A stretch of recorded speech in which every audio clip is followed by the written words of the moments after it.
necessidade imperiosa.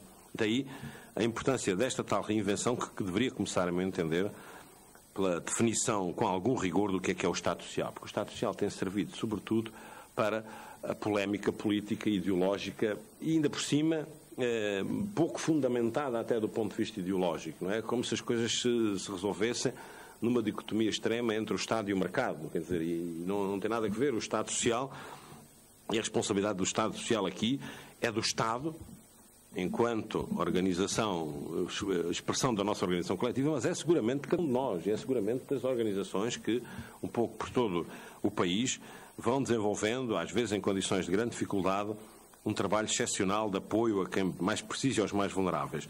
E, portanto, esta questão da definição dos direitos parece-me, em meu entender, um primeiro passo absolutamente indispensável. E depois dizer o quê?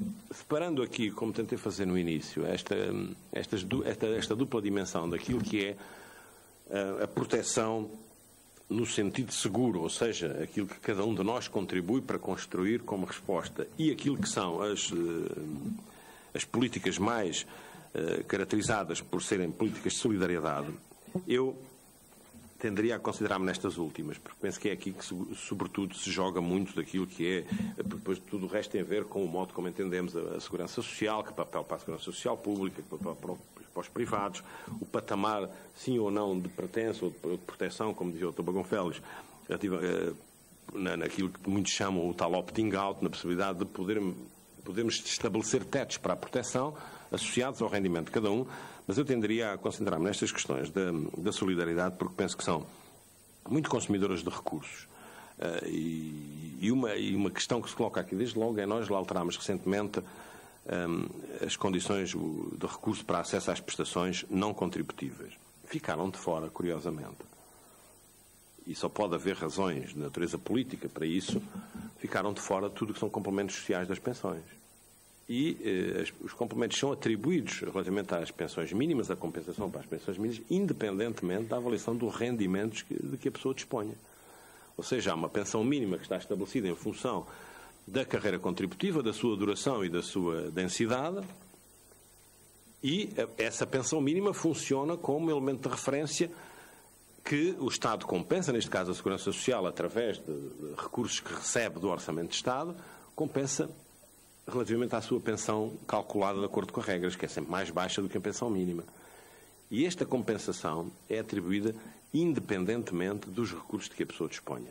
Ora, sendo uma política e sendo uma transferência no domínio da solidariedade, deveria, em meu entender, estar igualmente sujeita a esta regra. Mas isso, enfim, é uma questão lateral, é apenas um exemplo do modo como estas coisas devem ser entendidas. E eu dirijo-me rapidamente para aquilo que, do meu ponto de vista, poderíamos fazer, ou pelo menos seria uma linha de reflexão e de trabalho eventual, e tem a ver com a questão da família. Volto à questão da família, porque nós durante muitos anos ignorámos a dimensão da família enquanto espaço, independentemente da forma como ela se organiza, do seu perímetro, da sua composição, não é isso que vem ao caso.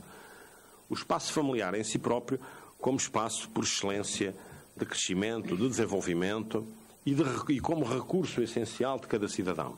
E ignoramos, eu penso que isso pode haver causas que podem explicar isso de forma um pouco mais aprofundada, mas eu atrever-me a avançar uma e tem muito que ver com o facto de que, logo a seguir ao 25 de Abril, tivemos ali um grande movimento de rejeição deste valor família, por contraposição àquilo que vinha do período do Estado Novo, em que a família era apresentada como um elemento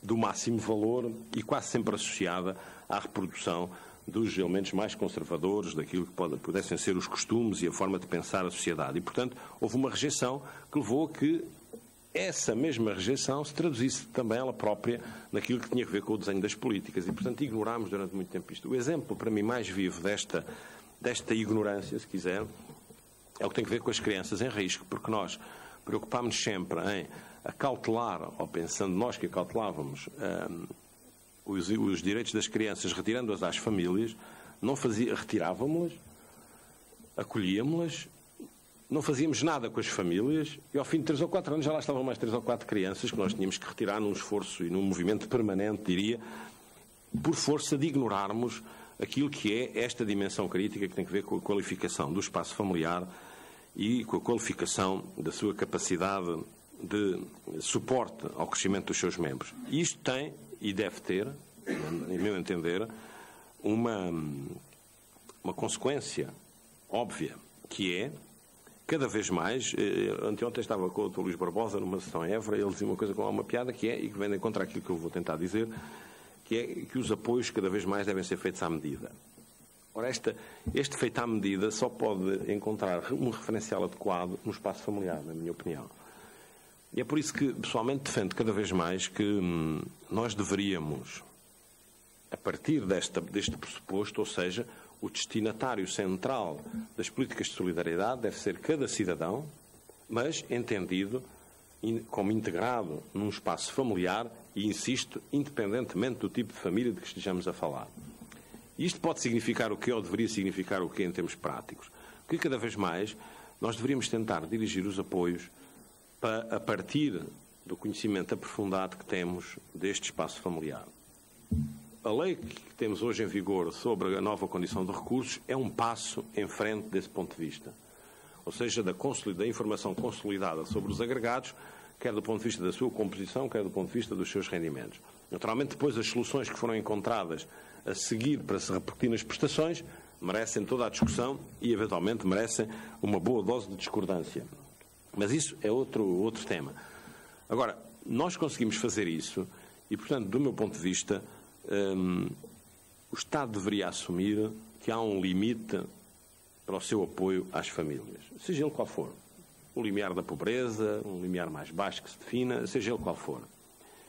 E é nesse limiar que deve estar estabelecido o referencial para a produção das prestações sociais e dos apoios sociais. Ou seja, nós temos casos de famílias, e não são poucas, em que a família beneficia de quê? Habitação social. E paga 8 euros de renda de casa. Há aqui ou não há uma transferência efetiva de recursos para aquela família? Pode receber rendimento social de inserção, um cheque.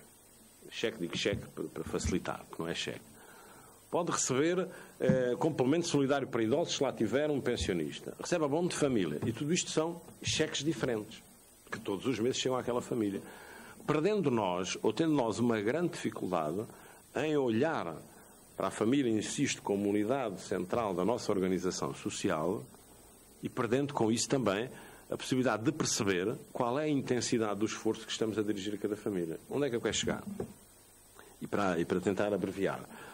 Nós só temos, enfim, e facilitando, temos basicamente duas formas para reduzir as desigualdades sociais, sobretudo as desigualdades que resultam da distribuição de rendimentos. Uma é por via das políticas salariais, já aqui foram referidas, e nós, desse lado hoje, estamos conversados, porque estamos a assistir a uma desvalorização permanente do trabalho enquanto valor central, e eu recordo aqui, por exemplo, o que é que a doutrina social da Igreja diz sobre o trabalho.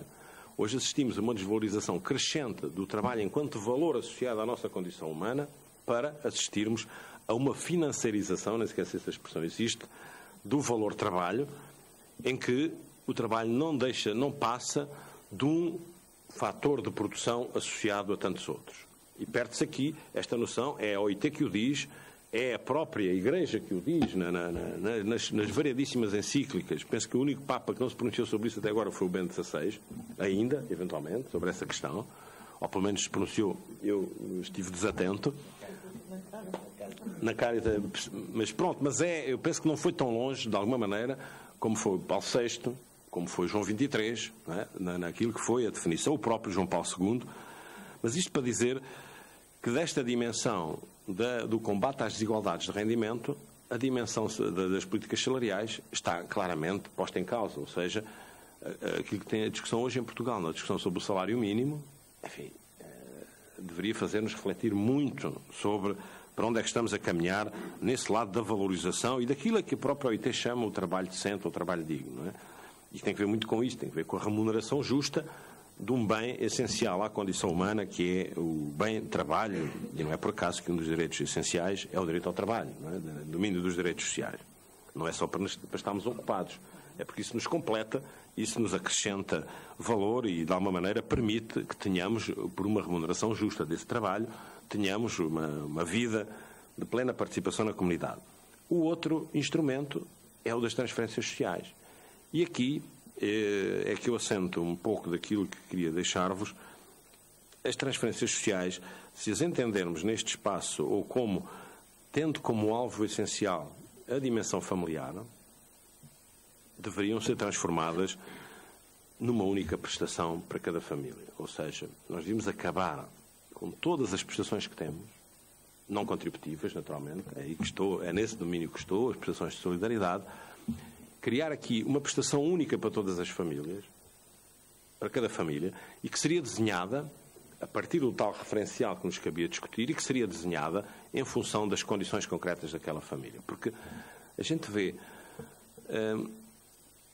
e assiste notícias nos jornais. Ontem o Expresso titulava 50 e não sei quantas mil crianças em risco de passar fome. Não sei de onde é que vêm aqueles dados, é difícil de perceber, mas aquilo passa, não é notícia, só é notícia porque vem na primeira página do Expresso, mas não se repercute nada na discussão pública e na discussão política. Como é que nós podemos aceitar, sendo aquilo verdade, não é? Vendo nós, câmaras municipais, que querem abrir as cantinas aos fins de semana para dar de comer às crianças, que Portugal não está no estado de calamidade social que se procura transmitir. Agora, o que é que isto representa do modo como as famílias estão a entender o seu papel? O que é que isto representa do modo como estão a utilizar os recursos públicos que de alguma forma são canalizados para as famílias? Isto não é por causa de se ter cortado o quarto e o quinto escalão do abono de família, embora eu concorde com o Dr. Bagão Félix, que foi um péssimo sinal. Não é por causa deste corte, seguramente, que as crianças passaram a estar em risco de passar fome. Portanto, onde é que estão as nossas falhas? E eu insisto, enquanto não formos capazes de recentrar estas políticas naquilo que é uma avaliação rigorosa da situação de cada família e transformar essa avaliação rigorosa num apoio continuado, sujeito à tal contratualização de que falava a doutora Margarida, e eu estou completamente de acordo, mas num apoio que não pode ter nenhuma espécie de hesitação, enquanto não formos capazes de fazer isto, dificilmente conseguimos cumprir aquilo que eu acho que é uma obrigação coletiva, independentemente das formas que o Estado entenda para se organizar nesse sentido, e que é esta indignidade de continuarmos a assistir e a achar que tudo isto se resolve com campanhas de recolha de alimentos e de roupas. Isso não serve para combater a pobreza, isso seguramente serve, e muito bem, para combater algumas dimensões da privação, mas corremos aqui o seríssimo risco de, por um lado, desresponsabilizar o Estado de uma responsabilidade que é só sua, e a responsabilidade é aqui a de garantir que toda a gente aceda aos direitos que o Estado, que todos nós entendemos que são adequados. E o Estado tem que garantir esse acesso ao direito, independentemente de ser ou não o Estado a prestá-lo. Essa é uma outra discussão. E se não formos capazes de fazer isso, dificilmente, em meu entender, conseguiremos encontrar vias férteis e andaremos sempre nisto, porque esta reinvenção, a crise é-nos apresentada como uma oportunidade, mas não temos feito outra coisa que não seja investir ou intervir sobre os instrumentos velhos que temos. Damos uma martelada daqui, quase sempre agora tem sido ir ao torno, têm sido torneados para os emagrecer, mas não há nenhuma espécie de criatividade nos instrumentos que utilizamos.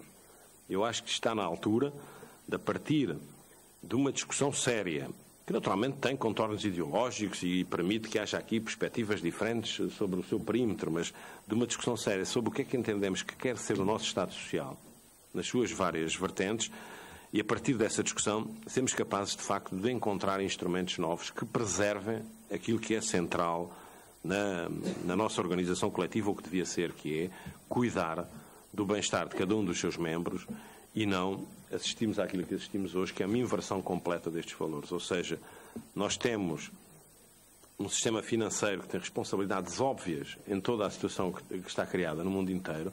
A Europa foi capaz de mobilizar quase 100 mil milhões de euros para salvar os bancos irlandeses. Será que não é capaz de mobilizar uma parte, ainda que pequena, desse valor para ajudar aqueles que menos têm? Eu acho que essa é uma obrigação de que não podemos todo fugir, quer dizer, e, portanto, querer reduzir o Estado Social à sua dimensão de mero